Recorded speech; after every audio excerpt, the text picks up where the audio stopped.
बाहों में ले ले खुदावन।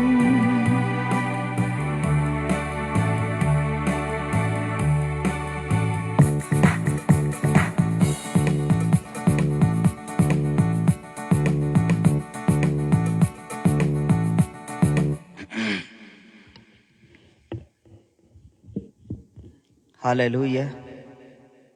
Thank you Lord, thank you Jesus. Hallelujah. धन्यवाद यीशु। प्रभु का धन्यवाद करते हैं आज की सुंदर शाम के लिए, और ये मौका एक बार फिर से हमें मिला है कि हम परमेश्वर की आराधना करें, उसकी स्तुति करें, उसके चरणों में आए बैठें, उसका धन्यवाद करें मेरे प्रियो। हालेलुया। और यही सबसे अच्छा समय होता है हमारे जीवन का, जब हम परमेश्वर के चरणों में बैठते हैं। हालेलुया। उसका धन्यवाद करें। Hallelujah. Thank you Lord Jesus. मैं आप सबका स्वागत करता हूं आज की शाम की आराधना के लिए। धन्यवाद देता हूं पास्टर मॉर्गन और उनकी टीम के लिए। हम शुक्र करते हैं प्रभु और उन्हें बरकत दे और बढ़ाए। आइए मिलकर हम प्रार्थना करें और हम आराधना करेंगे। हालेलुया। प्रभु धन्यवाद करते हैं यीशु मसीह के नाम से हम तेरे चरणों में आते हैं प्रेम पिता।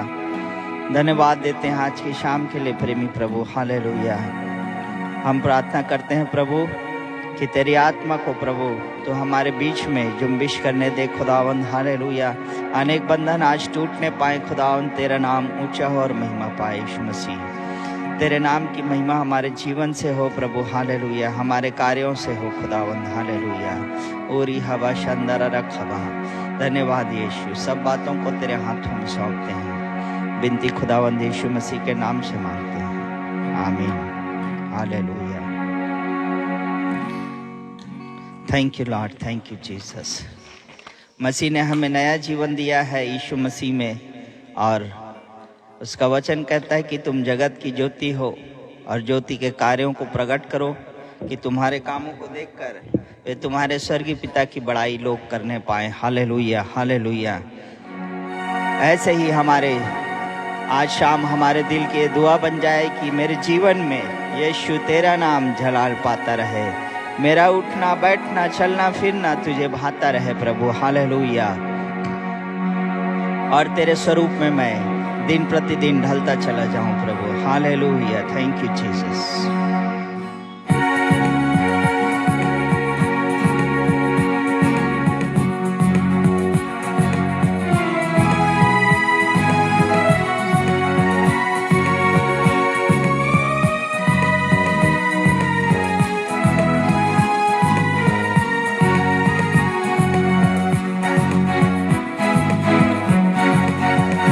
मेरे जीवन में यीशु तेरा नाम जलाल पाता रहे, मेरे जीवन में यीशु तेरा नाम जलाल पाता रहे। मेरा उठना बैठना रे, मेरा उठना बैठना चलना तुझे भाता रहे। मेरे जीवन में यीशु तेरा नाम जलाल पाता रहे, मेरे जीवन में यीशु तेरा नाम जलाल पाता रहे।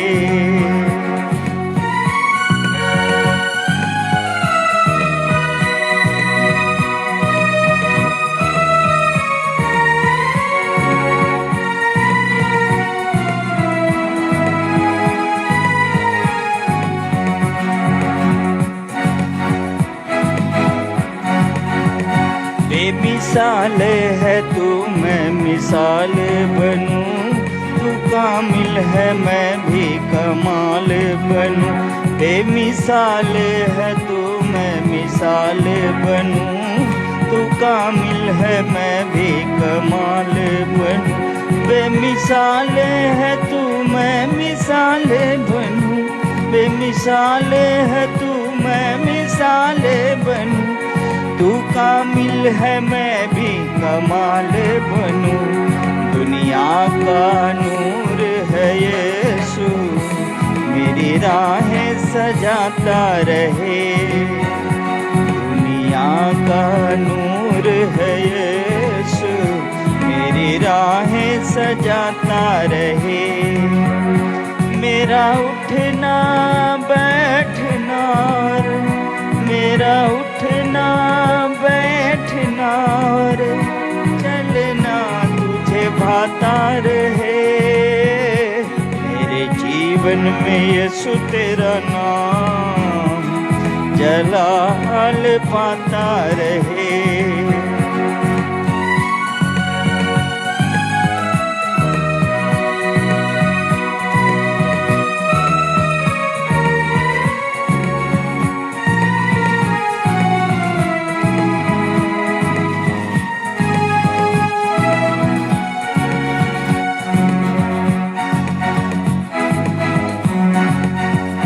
मेरी सोचों में तू, मेरे ख्वाबों में तू, मेरे सारे सवालों जवाबों में तू। मेरी सोचों में तू, मेरे ख्वाबों में तू, मेरे सारे सवालों जवाबों में तू। मेरी सोचों में तू, मेरे ख्वाबों में तू, मेरी सोचों में तू, मेरे ख्वाबों में तू। मेरे सारे सवालों जवाबों में तू, मेरे सारे सवालों जवाबों में तू। जब भी तुझे पुकारूं, तेरा रूह मुझ पे आता रहे। जब भी तुझे पुकारूं, तेरा रूह मुझ में आता रहे। मेरा उठना बैठना, मेरा उठना बैठना रे, चलना तुझे भाता रहे। मेरे जीवन में यीशु तेरा नाम जलाल पाता रहे। मेरे जीवन में यीशु तेरा नाम जलाल पाता रहे।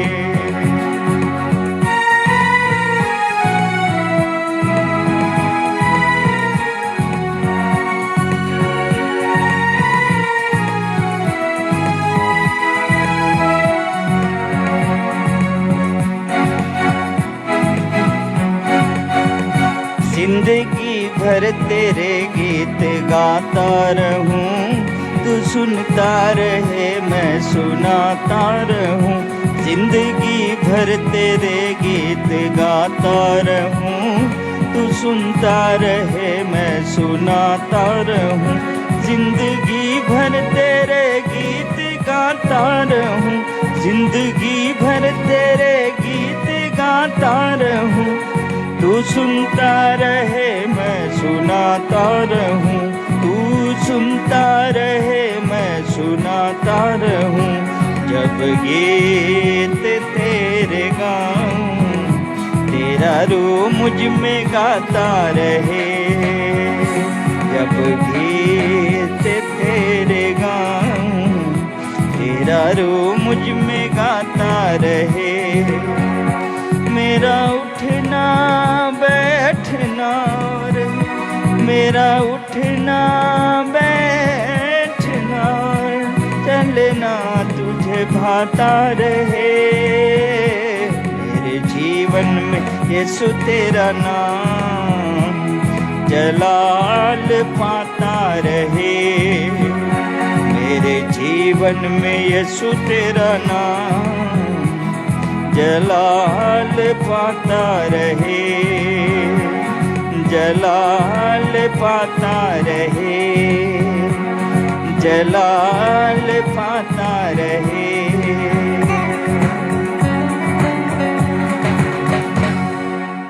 हालेलुया।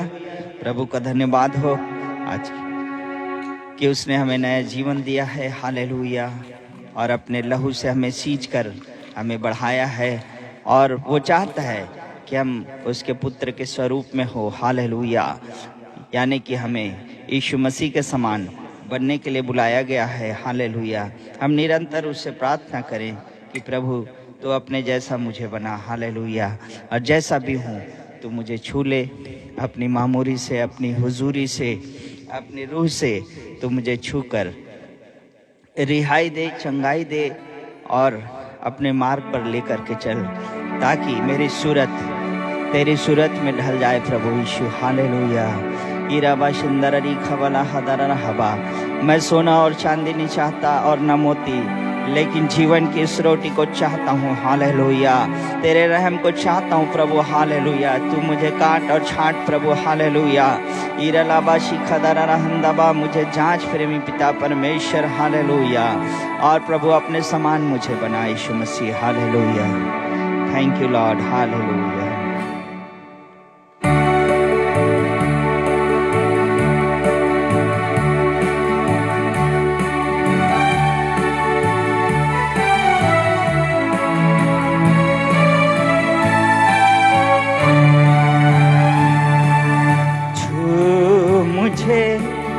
जैसा भी हूँ अपनी हुजूरी से, छू मुझे जैसा भी हूँ अपनी हुजूरी से, भर मुझे मेरे मसीह अपनी ममूरी से, भर मुझे मेरे मसीह अपनी ममूरी से, छू मुझे, छू यीशु मुझे छू, छू मुझे, छू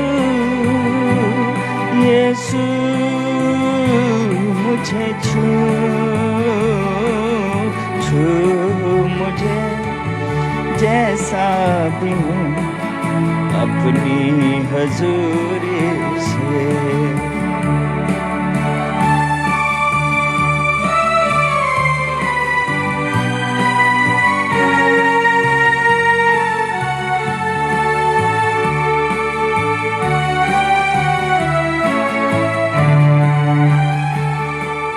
मोती परस्तिश के चुनके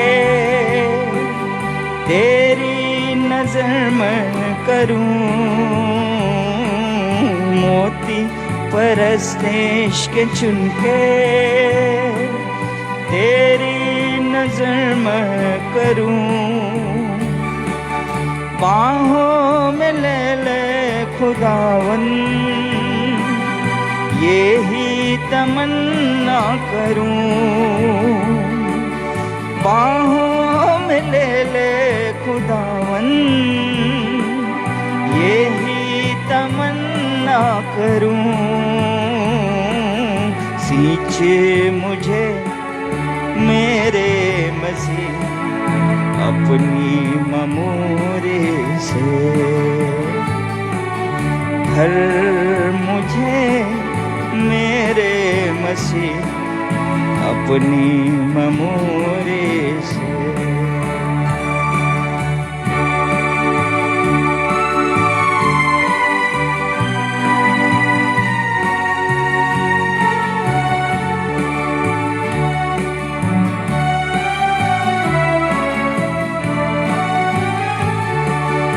सोना चाहूं न मोती,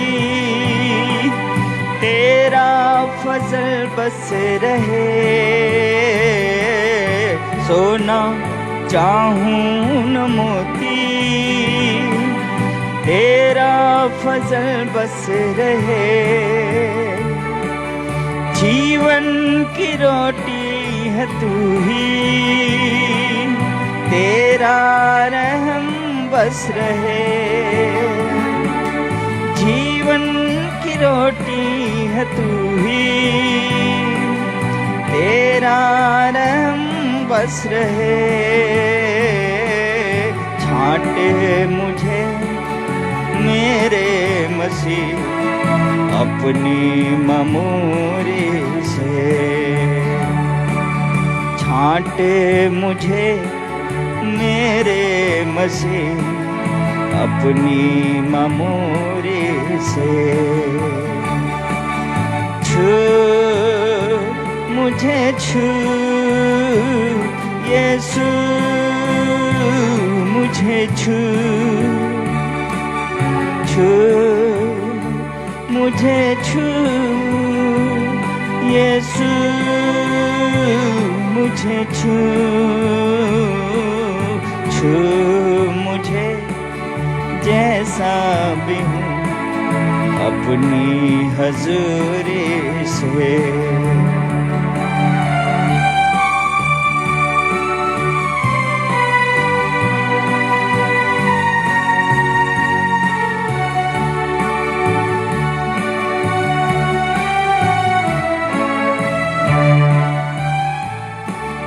सांसों में तेरी हो सांसें, जीवन पवित्र रहे।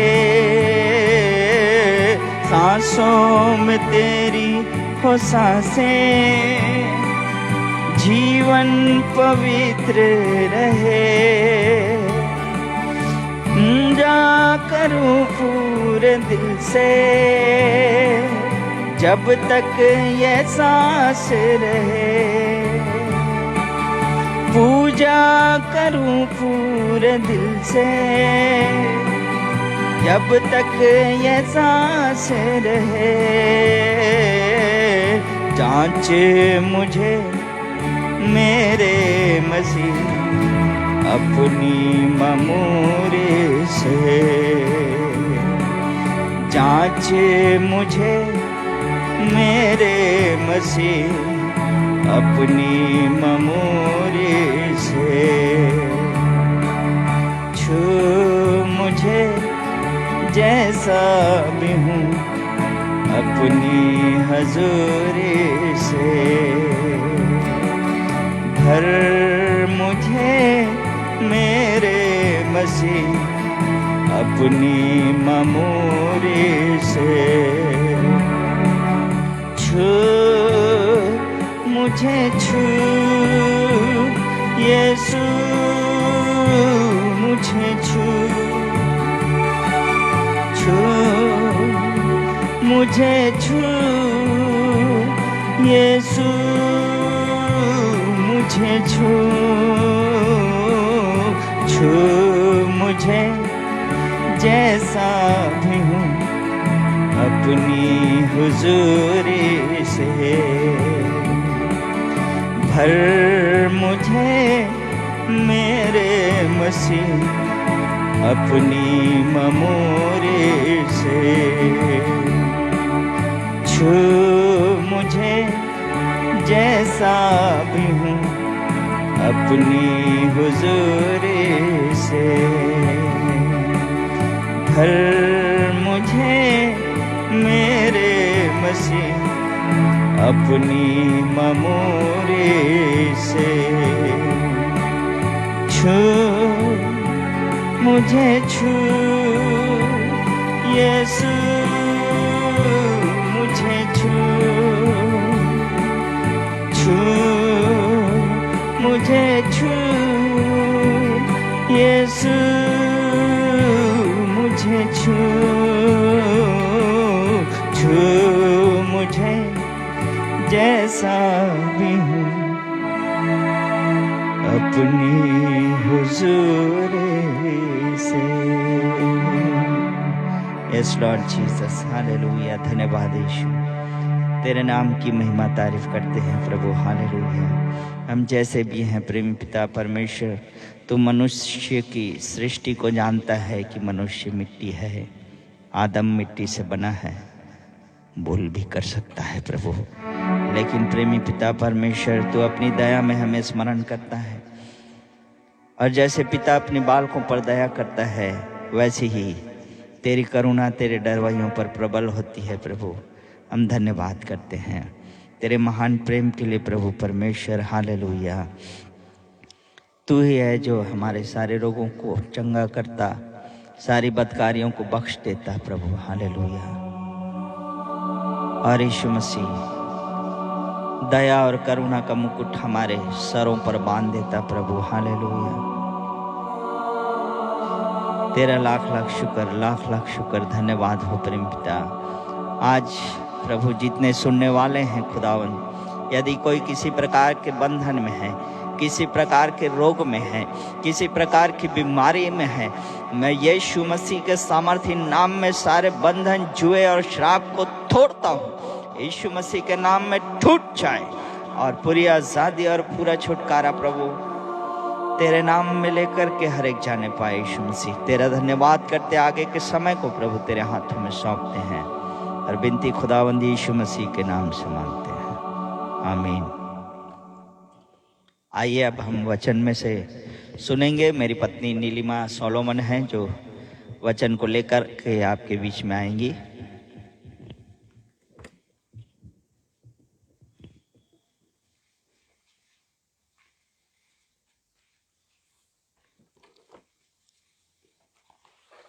Hallelujah. Praise the Lord. Thank you, Jesus.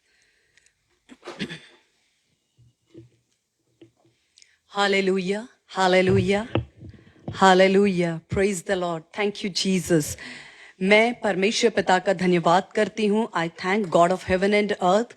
And I thank my Lord Jesus Christ, यीशु मसीह मेरे उद्धारकर्ता, पवित्र आत्मा परमेश्वर जो हमारे सबसे अच्छे दोस्त और सहायक और शिक्षक हैं, मैं उनका धन्यवाद करती हूँ। इस समय के लिए परमेश्वर ने हमें एक मौका दिया, एक अपॉर्चुनिटी दी कि हम वर्चुअल प्लेटफॉर्म पर यीशु भवन चर्च दिल्ली, पास्टर मॉर्गन, उनकी वाइफ, उनकी टीम के साथ मिलकर के और हमारे कुछ जो प्रिय मसीह में भाई बहन हैं जो लगातार हमें उत्साहित करते हैं, एनकरेज करते हैं और मोटिवेट करते हैं, उन सब के साथ मिलकर हम परमेश्वर के लिए के सन्मुख आज की शाम कुछ समय ठहर सकते हैं। ये मौका खुदा ने दिया, हमें अच्छा रखा और हम सबको प्रभु ने इस तंदुरुस्ती को बख्शा कि हम इस समय यहाँ पर परमेश्वर की आराधना के लिए बैठ सकते हैं।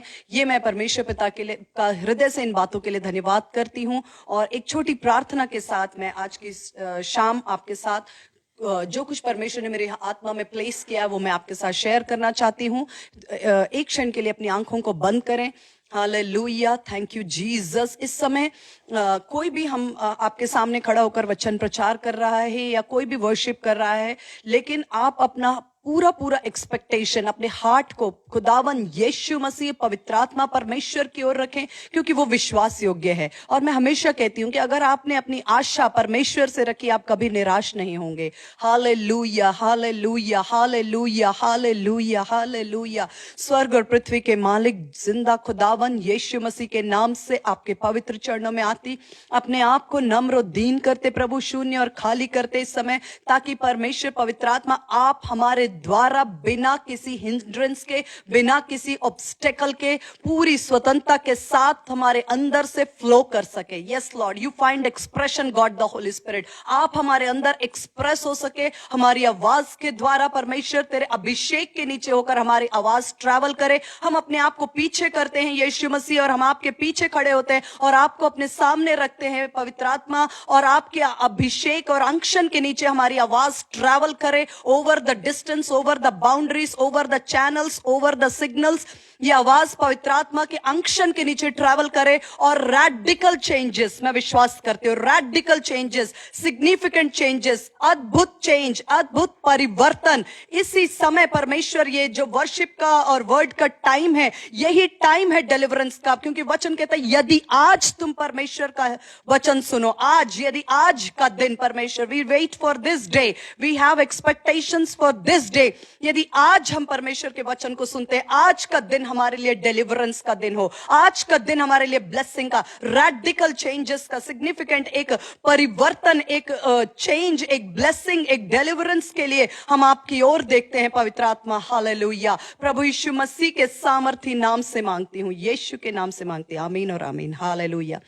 Thank you, Jesus. Thank you, Lord. Hallelujah. Praise the Lord. I'm excited this evening. मैं excited हूँ आपके साथ कुछ बातों को जो परमेश्वर की आत्मा ने मेरे अंदर प्लेस किया है और प्रेयरफुली इन बातों को लेकर आपके साथ में मैं कुछ समय बिताना चाहती हूँ। और मैं आपके लिए भी ये रिक्वेस्ट करती हूँ आपसे भी कि जो भी टाइम आप वचन को सुनते हैं, आप अंदर मन में प्रार्थना के साथ बैठे कि परमेश्वर का आत्मा आज मुझसे बोले और बात करे, और परमेश्वर का आत्मा जहां वचन के खुलने से प्रकाश होता है। जो हमने टॉपिक लिखा है that is sensing spiritual urgency. Sensing spiritual urgency, इसको हिंदी में एग्जैक्टली हम कैसे बोल सकते हैं, लेकिन हम ये कह सकते हैं कि आत्मिक जगत में एक अर्जेंसी, एक इमरजेंसी और एक इंपॉर्टेंट मोमेंट, एक इंपॉर्टेंट समय होता है, और उसको सेंस करने की जरूरत होती है, क्योंकि वो सेंस कर लेना ही हमारे लिए विक्ट्री के लिए, जय के लिए द्वार खोलता है। Hallelujah. For a long time we can not serve God of other person. हम किसी दूसरे व्यक्ति के परमेश्वर की सेवा बहुत समय तक, दूसरे व्यक्ति के परमेश्वर की आराधना बहुत समय तक नहीं कर सकते। जब हम कहते हैं इब्राहिम का परमेश्वर, याकूब का परमेश्वर, वहां से हम शुरू करते हैं, लेकिन एक दिन वो नीलिमा का परमेश्वर, इस रेवलेशन तक, इस कन्विक्शन तक हमें आना बहुत जरूरी है। क्योंकि अगर हम इस कन्विक्शन तक व्यक्तिगत रीति से उस परमेश्वर के साथ एक वाचा में, एक कवेनेंट में एंटर नहीं होते हैं, जब तक हम किसी और के परमेश्वर, कोई और हमें इंट्रोड्यूस कर सकता है परमेश्वर की बातों की ओर, और किसी और ने हमें परमेश्वर के वचन से हमारी मुलाकात कराई, परमेश्वर की आत्मा से मुलाकात कराई, but there is a time, एक समय ऐसा आना हमारे जीवन में जरूरी है, where we worship him as God of Nilima. मेरा व्यक्तिगत परमेश्वर, दैट इज द रेवलेशन, वो उसका प्रगटीकरण है जो उसने मेरे जीवन के अंधेरों में अपने आप को प्रकट किया, मेरे जीवन की कठिनाइयों में जो उसने अपने सामर्थ्य हाथ को बढ़ाया,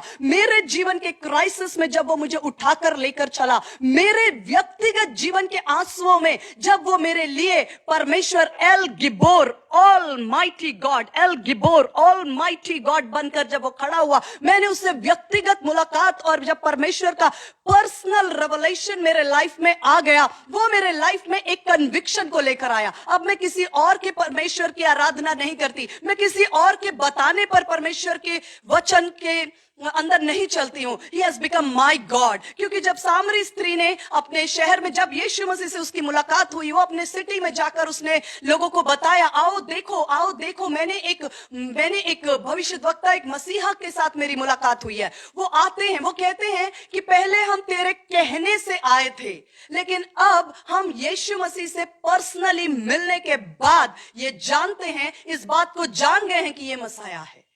उन्होंने बोला, हम तुम्हारे कहने से यहां आए थे, लेकिन अब हमने व्यक्तिगत मुलाकात की है, अब हम नहीं लौटेंगे, अब हम नहीं फिरेंगे। No turning back, no turning back. जीवन में कोई भी परिस्थिति क्यों ना हो, यह हमारा व्यक्तिगत परमेश्वर के साथ रेवलेशन होता है, जो हमें कभी मुड़कर पीछे देखने के लिए अलाउ नहीं करता, और जो हमें आगे बढ़ने के लिए सामर्थ और हिम्मत देता है। इसी वचन के साथ मैं आपको बताना चाहती हूं, sensing spiritual urgency. Sensing spiritual urgency हमारे लिए ओल्ड टेस्टामेंट एक बहुत ही ब्यूटीफुल ब्लेसिंग है, क्योंकि ओल्ड टेस्टामेंट में कुछ बातें इतनी क्लियर और स्पष्ट रीति से लिखी गई हैं, जिनकी मदद से हम आज नए न्यू टेस्टामेंट या न्यू कवेनेंट के जो बिलीवर्स हैं, वो हम आत्मिक जगत की बातों को समझने में हमें हेल्प मिलती है। Old testament reveals, old testament के अंदर से लेकर के हम उन घटनाओं के द्वारा परमेश्वर हमें इल्यूमिनेट करते हैं, हमें एनलाइटन करते हैं, हमारी आंखों को खोलते हैं, हमारे आत्मिक आंखों पर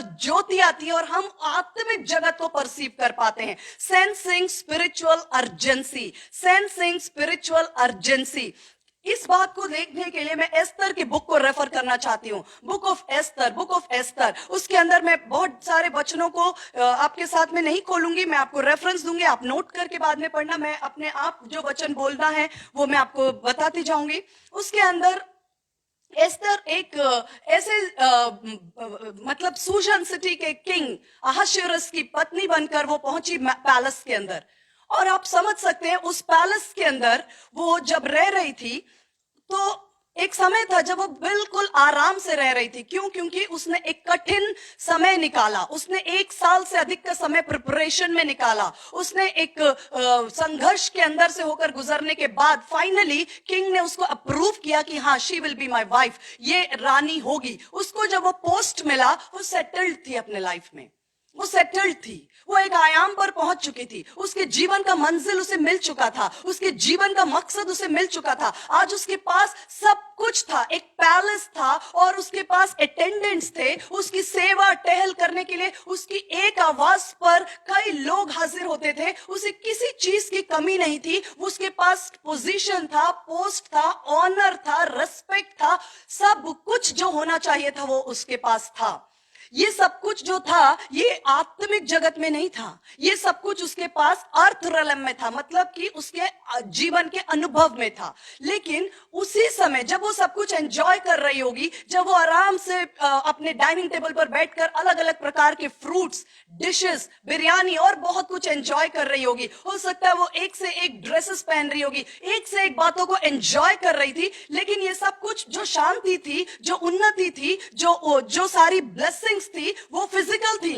जो दिख रहा है वहां सब कुछ शांति है, सब कुछ पीसफुल है, सब कुछ अच्छा है, लेकिन आत्मिक जगत में कुछ अच्छा नहीं था, कुछ अच्छा नहीं था। जब एस्तर आराम से सो रही थी, उस समय जो सूशन सिटी था वो परप्लेक्स था, वो घबराहट से भर गया था। आज की शाम में आप लोगों को, आज की शाम परमेश्वर का आत्मा हमें नींद से उठाना चाहता है, एक ऐसी बातों की ओर जहां हमें लग सकता है कि ये पैंडेमिक है, ये अमेरिका में प्रॉब्लम है, ये यूरोप में प्रॉब्लम है, ये हमारे देश में प्रॉब्लम है, हमारे पड़ोस में प्रॉब्लम है, लेकिन हम सेफ हैं, हमारे पास खाने के लिए प्लेट में खाना है, we have good clothes to put on, और हमारे पास अच्छा घर है, हम सब कुछ सेटल्ड है। लेकिन मैं आपको एक बात बताना चाहती हूँ, ये सब कुछ बाहर से है। अगर आत्मिक जगत के अंदर अगर हमारी आंखें खुल जाए तो वहां एक तरह का परप्लेक्शन, वहां एक तरह की हलचल, वहां एक तरह का बहुत सारे एक्टिविटीज, जो कहना चाहिए कि एक बहुत कुछ चल रहा है, अगर हम उनसे अनजान नहीं रहना, परमेश्वर कहता है उनसे अनजान नहीं रहना। मैं आपको एक सिंपल उदाहरण बताती हूँ। We talk of a word called threshold, cut off. ये वर्ड बहुत पॉपुलर है अमंग द स्टूडेंट्स, क्योंकि स्टूडेंट्स जब पढ़ते हैं 11th एंड 12th में आते हैं, उनको ये वर्ड से बहुत अधिक उनसे परिचित होना होता है, कट ऑफ। क्योंकि हर वो कॉम्पिटिटिव एग्जाम जब वो देते हैं उन्हें यही बात सिखाई जाती है, कट ऑफ। कट ऑफ मतलब आपको बेस्ट इंजीनियरिंग कॉलेजेस में, आईआईटी कॉलेजेस के अंदर, मेडिकल कॉलेजेस के अंदर, आपको बेस्ट यूनिवर्सिटीज के अंदर आपको अगर शामिल होना है तो एक न्यूनतम मार्क्स, जिसको हम कहते हैं कट ऑफ, उतना तो आपको स्कोर करना ही है। उससे नीचे अगर आपका स्कोर है तो आप भूल जाइए, आपको किसी कॉलेज में एडमिशन नहीं मिलेगा। कट ऑफ मतलब एक न्यूनतम स्तर जिस पे आपको आना ही पड़ेगा, जिससे कि आपके कहीं भी एडमिशन होने की उम्मीद हो, गारंटी नहीं, उम्मीद। अगर कट ऑफ से नीचे हैं, जो दिल्ली के लोग हैं वो जानते हैं, दिल्ली यूनिवर्सिटी का कट ऑफ बहुत ऊपर जाता है, 90s में चलता है। अगर किसी बच्चे के 89 मार्क्स भी हैं तो कई बार उसको एडमिशन नहीं मिलता यूनिवर्सिटी में।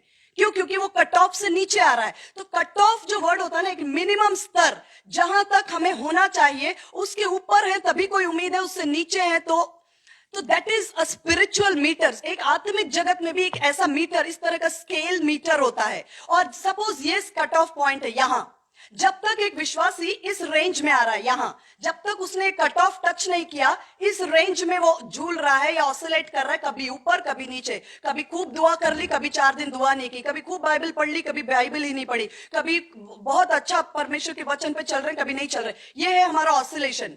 ऑसिलेशन का मतलब आगे पीछे, ऊपर नीचे, ऊपर नीचे, ऊपर नीचे हो रहा है, लेकिन तब तक कोई प्रॉब्लम नहीं है, तब तक कोई प्रॉब्लम। द मोमेंट आपने ये कट ऑफ, यानी कि आत्मिक जगत में ये थ्रेशोल्ड, आत्मिक जगत का ये पॉइंट टच कर लिया, जहां आपकी प्रेयर्स, आपकी सिंसियरिटी, आपका परमेश्वर का दर्शन का खोजी होना, आपका परमेश्वर की आराधना करना, आपका परमेश्वर के साथ समय बिताना, जब शत्रु को चैलेंजिंग लगता है, जब आप इस मीटर के इस पॉइंट को टच कर लेते हैं, ये है cut off. Minimum minimum minimum जब किसी ने ये पॉइंट टच किया, जब आपकी प्रेयर्स, जब क्योंकि जब कोर्नेलियस से जब उसका उद्धार का समय आया, तब उसे कहा गया कि तेरी प्रार्थनाएं और तेरे दान और तेरे भले कर्मों को स्वर्ग में याद किया गया है। आज तेरे और तेरे परिवार का उद्धार का जो प्रेयर्स, जो कुछ आप कर रहे हैं, जब वो इस लेवल पे टच हो जाते हैं, जब वो कट ऑफ पे आ जाते हैं, अब शत्रु को पता चल गया कि अब इसका आत्मिक जगत में और संसार के अंदर उन्नति निश्चित है, इसकी चंगाई निश्चित है, इसका छुटकारा निश्चित है, इसकी ग्रोथ, इसकी सफलता को मैं रोक नहीं पाऊंगा क्योंकि वो मिनिमम स्तर पे आकर टच कर चुका है। अब वो सेटल हो गया। पहले वो ऊपर नीचे ऊपर नीचे ऊपर नीचे ऑसिलेट होता था, तब तक मुझे कोई प्रॉब्लम नहीं थी, लेकिन अब वो ये थ्रेशोल्ड टच कर चुका है। इसके बाद ग्रोथ है, इसके बाद विक्ट्री है, इसके बाद जय है, इसके बाद उन्नति है, इसके बाद ये खड़ा हो जाएगा, इसके बाद ये जनरेशंस में स्थिर हो जाएगा। तब जाकर आपने वो कॉर्ड टच कर लिया जहां से आपने अपने लिए प्रॉब्लम्स को इनवाइट किया। तो क्या करें हम, इसी जगह पर ऑसिलेट करें? नहीं। जब यहां ऑसिलेट करते हैं तो इस लेवल की प्रॉब्लम्स हमें कभी ऊपर उठने ही नहीं देती। लेकिन जब हम इस पॉइंट पे टच कर जाते हैं तब हमारा जो वॉइस है वो एनिमी के लिए चैलेंज हो जाता है। आई होप मैं आप मेरी बात समझ रहे हैं। मैं बहुत अधिक मैं नहीं जानती कि मैं आपको अपने आप को कितना क्लियर कर पा रही हूं, but I am trying to help you. मैं इन सब बातों को मैंने भी सीखा, आपके साथ में शेयर कर रही हूं, ताकि परमेश्वर का आत्मा कहता है जब तुमने आत्मिक जगत में वो बटन प्रेस कर दिया जहां से तुम्हारी उन्नति, जहां से तुम्हारी प्रार्थनाएं, जहां से तुम्हारा पवित्र चाल चलन, जहां से परमेश्वर के साथ तुम्हारी वाचा, जहां से तुम्हारा परमेश्वर के प्रति कमिटमेंट, जहां से तुमने वो लेवल टच कर दिया ना, कि जहां से आपने कह दिया नो टर्निंग बैक, उस लेवल पे टच करते ही स्पिरिट रेलम में एक घबराहट, एक परप्लेक्शन फैल चुका है। ऊपर से आपको सेटल लग रहा है, ऊपर से आपको लग रहा है मेरा जॉब ठीक है, मेरे बच्चे हैं, मेरा फैमिली है, हो सकता है आपको सेटल लग रहा है, या हो सकता है आपको वो जो आत्मिक जगत की गड़बड़ी या आत्मिक जगत की हलचल आपके परिवार में कहीं ना कहीं रिफ्लेक्शन में आने भी लग गई है। लेकिन इसके लिए हमें स्पिरिचुअल इमरजेंसी को सेंस करने की जरूरत है। जब ऊपर से सेटल लग रहा है तब नहीं, आत्मिक रीति से आप देखें कि आत्मिक जगत में एक हलचल मच चुकी है और जिसके अंदर शत्रु हर वो कोशिश करता है। अभी मैं पिछले एक दिन, या मुझे समझती हूँ, मैं अपनी एक बहुत ही डियर फ्रेंड है मेरी, उनसे बात कर रही थी and she was telling me, वो मुझे बता रही थी, आई होप वो अगर सुनेंगी तो वो माइंड नहीं करेंगे अगर मैं उस इंस्टेंस को कोट करूंगी। वो मेरी बहुत ही डियर फ्रेंड है।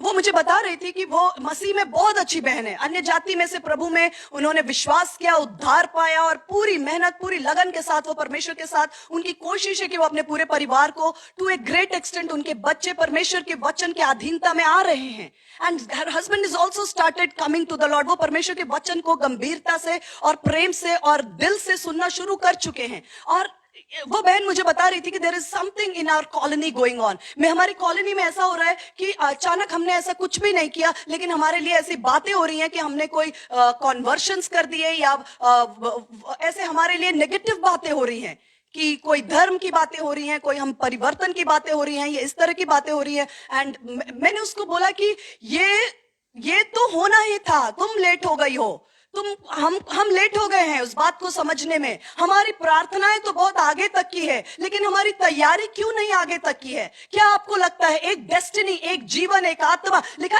एक आत्मा पे स्वर्ग में बहुत आनंद होगा, एक आत्मा पे स्वर्ग में बहुत आनंद होगा। तो एक आत्मा का महत्व तो स्वर्ग में बहुत है ना, तो शत्रु भी जानता है। एक आत्मा, यीशु मसीह कहता है कि 99 भेड़ों को छोड़कर वो उस एक भेड़ को ढूंढने गया। एक भेड़ बहुत इंपॉर्टेंस रखती है। हमने प्रार्थना की परमेश्वर हमारा पूरा घराना उद्धार पा जाए, प्रार्थना कर रहे हैं, लेकिन क्या आपको मालूम है आपने अपने पूरे घराने के उद्धार को जब मांग लिया है, आपने अपनी पीढ़ियों के लिए द्वार खोल दिया है, तो क्या आप एक्सपेक्ट करते हैं कि आपके रास्ते में फूल बिछाए जाएंगे? This is something we need to understand, spiritual urgency. शत्रु ने पहले से देख लिया कि ये परिवार, हम कहां तक देखते हैं, हम प्रेयर करते हैं, प्रभु मेरा घराना उद्धार पाए, मेरे हस्बैंड, मेरे बच्चे, मेरे माता, मेरे पिता, मेरे भाई, मेरे बहन, हमारी प्रार्थना यहां तक है। आपको पता नहीं शत्रु ने कहां तक देख लिया, आपको पता नहीं है। जब ब्रदर डीजीएस दिनाकरण में विश्वास करती, जब वो प्रभु में आए तो उनको ये पता नहीं था कि उनकी 4 पीढ़ियां आगे तक परमेश्वर के राज्य को इस पृथ्वी पर स्थापित करेंगी। उनको पता था या नहीं था मैं नहीं जानती, लेकिन शत्रु ने देख लिया था कि ये एक व्यक्ति अगर इस एक व्यक्ति ने यीशु मसीह को ग्रहण कर लिया, इसका आने वाली, अब तो हमने 4 पीढ़ी देखी है, हमारे सामने 3-4 पीढ़ियों को हमने सेवा करते देखा है, और आने वाले समय में उनकी कितनी पीढ़ियां इस पृथ्वी पर परमेश्वर के पराक्रम और राज्य को स्थापित करेंगे, ये हम सब जानते हैं। लेकिन शत्रु ने उन बातों को तब से देख लिया कि ये एक व्यक्ति, अगर इसके जीवन को मैं खत्म कर दूं, ये एक व्यक्ति, ये एक द्वार मैं बंद कर दूं, तो आने वाले कई पीढ़ियों के लिए मैं रास्ता बंद कर सकता हूं। ये बात शत्रु जानता है, इसलिए वो हर एक वो हेल, हर एक वो सामर्थ, हर एक वो अटैक, जो कुछ वो कर सकता है, वो उस व्यक्ति के जीवन पर लॉन्च कर देता है। खासतौर पर वो जो पहले जनरेशन के बिलीवर्स है, फर्स्ट जनरेशन बिलीवर्स है, जो यीशु मसीह में पहली पीढ़ी है। मैं आपको डरा नहीं रही हूं, मैं आपको डरा नहीं रही हूं। क्यों? क्योंकि आप इस बात को जानकर रखिए, यदि परमेश्वर हमारी ओर है तो हमारा विरोधी कौन हो सकता है? यदि परमेश्वर हमारे ओर है तो हमारा विरोधी कौन हो सकता है? मैं एक बात देख रही थी कि जब हम जिन जगहों पर हम टीच करते हैं, आई एम सॉरी, थ्रोट में एक ड्राइनेस लग रहा है, I am sorry, let's continue. मैं आपको ये बताना चाहती हूँ, मैं एक कॉमेडी सीन कुछ सालों पहले देख रहे थे और हम उसको डिस्कस कर रहे थे। एक व्यक्ति ऐसा कहता है कि अरे मैं सपना देखता रहता हूं, और जैसे ही सपने में मैं करोड़पति बनने वाला होता हूं, तुम आके मुझे उठा देते हो। मैं सपने में कितनी बार वो करोड़पति बनने ही वाला होता हूं और तुम मुझे उठा देते हो। तो हम एक कॉमेडी सीन देख रहे थे, तो उसको बोला जाता है, अरे तुम जो सपना देख रहे हो करोड़पति बनने का, भारत में 99% जनता यही सपना देखती है। व्हाट इज स्पेशल आपके सपने में? तो that is something which is true. किसने सपना नहीं देखा है बहुत बड़ी मिनिस्ट्री का? किसने नहीं सपना देखा है अपने पूरे परिवार और घराने के उद्धार का? किसने सपना नहीं देखा है कि मेरे बच्चे पराक्रमी होंगे, सामर्थ्य होंगे, ऊंचाइयों पर होंगे? किसके डिजायर्स नहीं है? सबके डिजायर्स हैं, सबके डिजायर्स हैं, सबके होप्स हैं। हम सब कुछ अच्छा होप करते हैं, हम सब कुछ अच्छा डिजायर करते हैं, हम सब कुछ बेस्ट सोचते हैं। लेकिन द थिंग इज दैट, क्या सिर्फ डिजायर करना, क्या सिर्फ आशा करना, या सिर्फ सपने देखना, क्या वो चीजों को सचमुच में हमारे लिए फिजिकली हाजिर कर सकता है? There is a path to travel, एक रास्ता है जिसमें से होकर गुजरना है, एक रास्ता है जिससे होकर गुजरना है। जन्म का यीशु मसीह के यशाया 66 के अंदर 19 में लिखा है कि that pain comes upon before birth। तो एक जन्म से पहले एक ट्रैवलिंग का रास्ता होता है। मैं देखती हूँ, मैं जिस जगह पर मैं टीच करती हूँ, मैंने देखा है कि बच्चों को 12th के बाद best Indian institute of technologies में, बेस्ट मेडिकल कॉलेजेस में और बेस्ट एम्स में और अच्छे अच्छे कॉलेजेस में जाना होता है। लेकिन वो लोग तैयारी कब से करते हैं? हमें कई बातों को देखने और समझने की जरूरत है। वो तैयारी, वो अगर किसी बच्चे को पूछो कि आप क्या बनना चाहते हो, वो कहेंगे कि मैं एक डॉक्टर बनना चाहता हूं, मैं एम्स में पढ़ना चाहता हूं। आप उस बच्चे, अगर वो बच्चा सीरियस है, आप उसके लाइफ को देखना। मैंने देखा है, मैंने 16 साल ऐसे बच्चों को देखते हुए निकाला। वो प्रिपरेशन किसी बच्चे की 4 साल, किसी बच्चे की 5 साल पहले शुरू हो जाती है। जब बच्चा 9th में होता है, उसको कहते हैं चलो पार्टी में चलो, कहते नहीं, पार्टी में नहीं चल सकता मैं, मेरे को इतने सारे वर्कशीट्स कंप्लीट करने हैं। अरे अभी तेरा एग्जाम है क्या? अरे मेरे एग्जाम तो 4 साल बाद है भाई।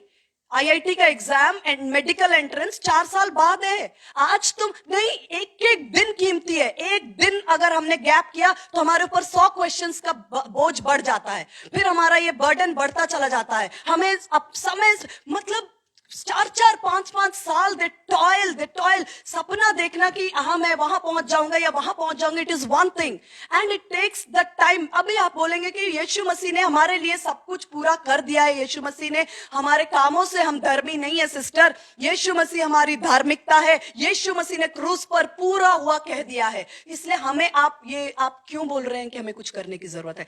माय डियर पीपल, मसीह में मेरे भाई और बहनों, परमेश्वर के वचन का राइट बैलेंस, राइट डिवाइडिंग अगर हमारे जीवन में नहीं है, हम बहुत कुछ मिस करते हैं डिसेप्शन या धोखे में। हम धार्मिकता को अर्न नहीं कर सकते। हम मसीह की, मैं अपने जीवन के चाल चलन से, अपने जीवन के अंदर अच्छे कामों से मैं पवित्र नहीं ठहराई जा सकती। पाप में जन्म हुआ है हमारा, पाप में हमारी माँ और हमारा जन्म, हमारा ब्लड पाप में हुआ था।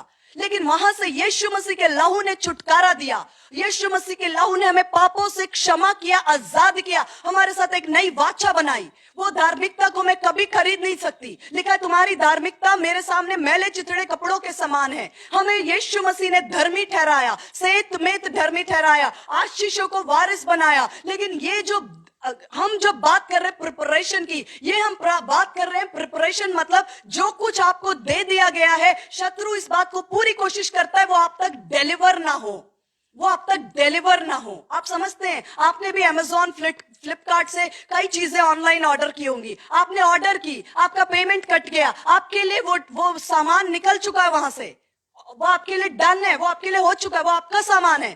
क्यों? क्योंकि आपने पेमेंट कर दी, आपका सामान है। लेकिन कई बार ऐसा होता है कि वो डिलीवर नहीं हो पाता है। कई बार ऐसा हो सकता है, दैट इज डिलीवरी में। और ये चीजों को हमें आत्मिक जगत के पहलुओं को समझना बहुत जरूरी है, नहीं तो हम मिस्टेक होते हैं।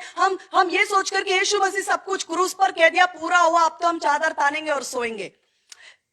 We will be ruining our destinies. हम अपने भविष्य, अपने परिवार, अपने मंजिल, अपनी पीढ़ियों के लिए बातों को नष्ट कर देंगे अगर हम इतने कैजुअल होंगे। मैं वापस आना चाहूंगी एस्तर के ऊपर। मैं बात कर रही हूं कि हमें क्या करना है। हमारे जीवन के लिए परमेश्वर ने आत्मिक रीति से क्या रोल रखा है। सेंसिंग स्पिरिचुअल अर्जेंसी, आत्मिक जगत में एक खलबली, एक घबराहट और एक बातें हो रही हैं जो आप अपने व्यक्तिगत जीवन में उन्नति कर रहे हैं। आप प्रार्थना कर रहे हैं, आप विश्वास कर रहे हैं, आप यीशु मसीह के पीछे चल रहे हैं, आपने अपने परिवार के उद्धार की प्रार्थनाएं शुरू कर दी हैं। आपको पता भी नहीं है, शत्रु जानता है ये व्यक्ति जीत जाएगा तो न केवल इसका परिवार, आने वाली कई पीढ़ियां यीशु मसीह की सेवा करेंगी। वो हर एक वो कोशिश करेगा कि वो आपको वहीं रोक दे, कोशिश करेगा वो वहीं रोक दे। मेरे पास इतना समय नहीं मैं इन बातों के डिटेल में जाऊं, तो मैं ये बताना चाहती हूं कि हम प्रार्थनाएं तो बहुत बड़ी बड़ी कर रहे हैं, लेकिन हम उन बातों के लिए, उन प्रार्थनाओं को आत्मिक जगत से इस जगत तक ट्रांसपोर्ट होने के लिए या आने के लिए या एस्टैब्लिश होने के लिए यीशु मसीह ने जो वायदे दिए हैं वो हमारे लिए डन डील है, लेकिन उसको फिजिकल रेलम में एस्टैब्लिश होना है। चंगाई हमारी है, लेकिन वो हमारे शरीर में मैनिफेस्ट होना है। डिलीवरेंस हमारा है। छुटकारे के लिए यीशु मसीह ने वायदा दिया है कि तुम्हें पाप के बंधन में और गुलामी के बंधन में रहने की जरूरत नहीं है, लेकिन वो मेरे शरीर में एस्टैब्लिश होना है, प्रकट होने की जरूरत है। प्रकटीकरण को होने से रोकता है। मैं आपको बताना चाहती हूं कि जब भी कभी एक बड़ा डिलीवरेंस आना होता है, उस समय आत्मिक जगत में एक बहुत बड़ा भूचाल आता है, और जो लोग सेंसिटिव हैं, जो उस बात को जान जाते हैं, वो उस समय चैन से नहीं रहते, वो अपने रोल में आ जाते हैं, मैं आपको बताना चाहती हूँ, दानियल की पुस्तक में, हम खोलेंगे नहीं, दानियल की पुस्तक में ये बात तय थी कि दानियल एक दिन वो पुस्तक यिर्मयाह की खोलेगा और उसको देखकर वो जान जाएगा कि हमारे जो गुलामी के वर्ष हैं वो खत्म होने पर है, ये खत्म होने पर है। अब परमेश्वर तेरी वाचा के अनुसार गुलामी के साल खत्म है, इसका मतलब हमारे पूरे देश को बंधुआई से आजाद होने का समय है, बेबीलोन की बंधुआई से। दानियल उस पुस्तक को पढ़ता, उस पुस्तक को वो पढ़ने से पहले ही आत्मिक जगत में एक हलचल हो चुकी थी कि ये जो व्यक्ति है दानियल, ये जिस दिन इस बात को जान जाएगा, क्योंकि ये प्रार्थना करने वाला, परमेश्वर के सन्मुख ईमानदारी से चलने वाला, परमेश्वर की आवाज के लिए सेंसिटिव एक व्यक्ति है, जिस दिन ये पढ़ लेगा कि गुलामी से आजाद होने का समय आ चुका है, उस दिन इस देश के राष्ट्र को आजाद होने से कोई नहीं रोक सकता। इसलिए हमें अगर राष्ट्र को गुलाम करके रखना है तो हमें दानियल को रोकना पड़ेगा। और उन्होंने क्या किया, एक पूरा पार्लियामेंट, कैन यू इमेजिन, एक पूरा पार्लियामेंट इकट्ठा हो गया। सारे जितने भी वहां पर राजा नेबुकदनेस्सर राज करता था, लेकिन आपको मैं बताऊं, डैरियस नेबुकदनेस्सर ये तो सिर्फ राजा जो सिंहासन पे बैठे थे, वास्तव में वो बेबीलोन जो था उसके ऊपर गॉड्स ऑफ मीड्स एंड फैरिसीज, जो अंधकार की सामर्थ, मादी और फारसियों की अंधकार की सामर्थ राज करती थी।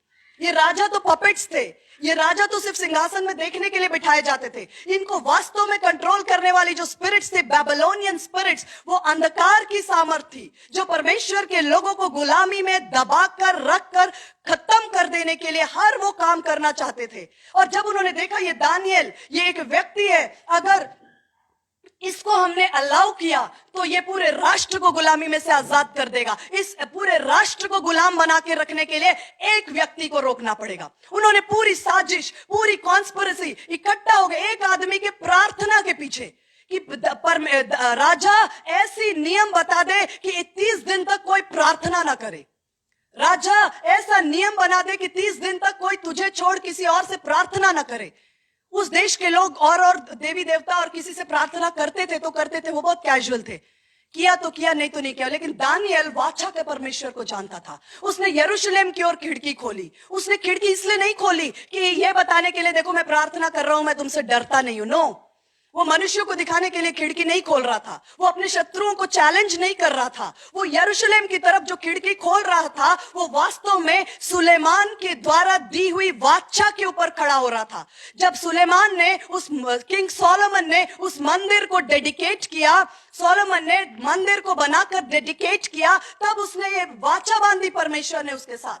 और सोलोमन और परमेश्वर के बीच एक वाचा, एक कवनेंट एस्टैब्लिश हुई कि जब कभी तेरे लोग इस मंदिर में आकर तुझे पुकारें, शत्रु उन पर चढ़ाई करे, तो तू उनकी जरूर सुनना। यदि कोई इस मंदिर तक ना पहुंच पाए लेकिन इस मंदिर की ओर मुंह करके भी प्रार्थना करे परमेश्वर, तो भी तू उनकी सुनना। ये वाचा सुलेमान और परमेश्वर के बीच कई सालों पहले बंध चुकी थी। और दानियल अपनी खिड़की को यरूशलेम के मंदिर की ओर खोलकर उस वाचा को के ऊपर खड़े होकर प्रार्थना कर रहा था कि हे परमेश्वर, तूने वाचा बांधा है।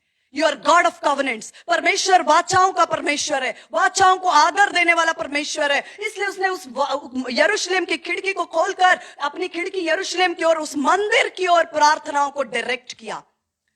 कवनेंट पे खड़ा हुआ और कवनेंट पे खड़ा होने के कारण वो जय पाया। एक व्यक्ति की प्रार्थना से पूरा राष्ट्र जो है गुलामी से आजाद होने वाला था। इसलिए पूरे राष्ट्र को छोड़कर दानियल की प्रार्थना बंद कराने के लिए जो अंधकार की सामर्थ्य थी, उसने इन लोगों के मनों को भड़काया। मेरी बात आप समझने की कोशिश करिए। मैं यही बता रही थी कि जो मेरी फ्रेंड से बात हो रही थी, उन्होंने कहा कॉलोनी के अंदर। मैंने कहा वो व्यक्ति की प्रॉब्लम नहीं है, वो व्यक्ति आपके आत्मिक बातों को लेकर के गलत बातों को बोल रहा है, उसकी प्रॉब्लम नहीं है। आप समझो कि आपने आत्मिक जगत में कौन से तार छेड़ दिया है जिसकी वजह से शत्रु इनसिक्योर हो गया है कि ये स्त्री जिस भी बैकग्राउंड से आ रहे हैं, ये आने वाली पीढ़ी, इसकी आने वाली 3 पीढ़ी 4 पीढ़ी परमेश्वर के लिए योद्धा खड़े होने जा रहे हैं। इसको यही रोकना। हर वो संभव हम नहीं ध्यान देते हैं, लेकिन शत्रु सब कुछ जानता है कि आने तक क्या होने वाला है, उसलिए वो ऐसी बातों को करता। और हम अगर तैयार नहीं है, स्पिरिचुअल अर्जेंसी, जब आप ये प्रार्थना करते हैं कि मेरी पूरा परिवार उद्धार पाए, तो get serious, become serious. Now you may से कि सिस्टर हम बहुत सीरियसली प्रार्थना करते हैं, आपको क्या पता, आप ऐसे कैसे बोल सकते हैं। वेरी ट्रू, आप बहुत सीरियसली प्रार्थना करते हैं। मैं परमेश्वर का धन्यवाद करती हूँ कि हमारे लोग, हमारे पास्टर्स बहुत अच्छे हैं, अपने लोगों को प्रेयर और फास्टिंग इन चीजों के अंदर लेकर के चलते हैं और परमेश्वर का वचन इन बातों को बताता है। मैं बता रही हूँ स्पिरिचुअल अर्जेंसी। जब एस्तर एक महारानी के रूप में रह रही थी, उसको पता नहीं है, वो सो रही है चैन से बिस्तर पर, उसको पता नहीं है कि उसके लिए कैसे, उसके लोगों के लिए कैसी आज्ञा निकाली हामान ने।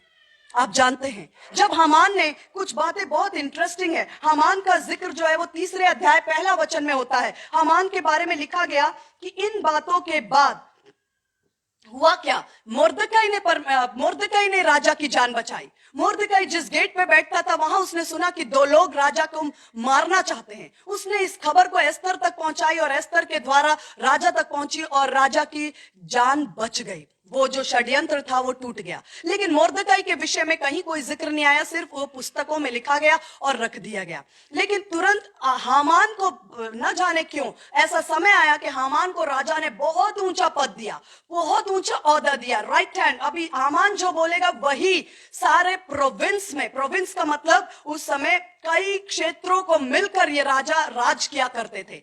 एक देश नहीं होता था, कई देशों के लोगों को गुलाम बनाकर उनके ऊपर ये राज करते थे और इन सब के ऊपर उसने हामान को अधिकारी ठहराया। और हामान के विषय में आप देखेंगे तो लिखा है, king Ahasuerus promoted Haman son of Hammedatha, English में लिखा है हेमेदाता, सन ऑफ, ये बाइबल में ना सन ऑफ, ये बेटा, इसका पिता ये है। इन बातों का बहुत महत्व है, क्योंकि यीशु मसीह कहता है तुम अपने पिता शैतान से हो, वो झूठ का पिता, आरंभ ही से वो हत्यारा है। क्योंकि बच्चा अपने पिता की ही बातों को रिफ्लेक्ट करेगा। ये बिब्लिकल प्रिंसिपल है कि जेनेटिक कोड में वही चीजें ट्रांसफर होती हैं। लिखा है कि हामान जो था, क्या जरूरत थी हामान के पिता के विषय में मेंशन करने की? हमें दाता का बेटा था। हमें दाता जो शब्द है उसका कई अलग अलग जगहों पर थिसॉरस में कॉमन जो मीनिंग, जो आम तौर पर जो मीनिंग है, ही दैट ट्रबल्स लॉ, जो व्यवस्था को बिगाड़ता है। हमेदात का मतलब है जो व्यवस्था को बिगाड़ता है, और बहुत क्लियर लिखा है कि वो यहूदियों का शत्रु। और अगर इसको हम पर्शियन, जो मादी पारसी थे, वो मून मतलब चंद्रमा को देवता मानकर और उसकी आराधना करते थे, और उससे ये मानते थे कि जो हामान है वो चंद्रमा के द्वारा दिया हुआ आशीष है, बेटा है, गिवन बाय मून। ये एक अंधकार की सामर्थ का रिप्रेजेंटेशन था। आप मेरी बात समझिए। मैंने शुरू में बोला पुराना नियम बहुत ब्लेसिंग है, उसके द्वारा हम नए नियम के कई भेदों को समझ पाते हैं। ये जो हामान था, इसकी एक ही शिकायत थी कि एक व्यक्ति है मुर्दकाई, यहूदी, जो मेरे सामने झुकता नहीं। राजा ने मेरे पद को ऊंचा किया, लेकिन ये मुर्दकाई जो है ये मुझे सलाम नहीं करता, मेरे सामने नहीं झुकता। तो इसका सीधा सीधा एक नॉर्मल इंसान होगा तो क्या करेगा? एक नॉर्मल इंसान होगा तो वो मुर्दकाई से अपने बदला को लेगा। वो कहेगा मुर्दकाई को लेकर आओ, इसको जेल में डालो या इसे सजा दो। क्यों? क्योंकि ये मेरे सामने नहीं झुकता। ये एक नॉर्मल आम इंसान की बात है। लेकिन जब एक व्यक्ति अंधकार की सामर्थ से प्रेरित होकर काम करता है, तब उसका एक्शंस में फर्क होता है।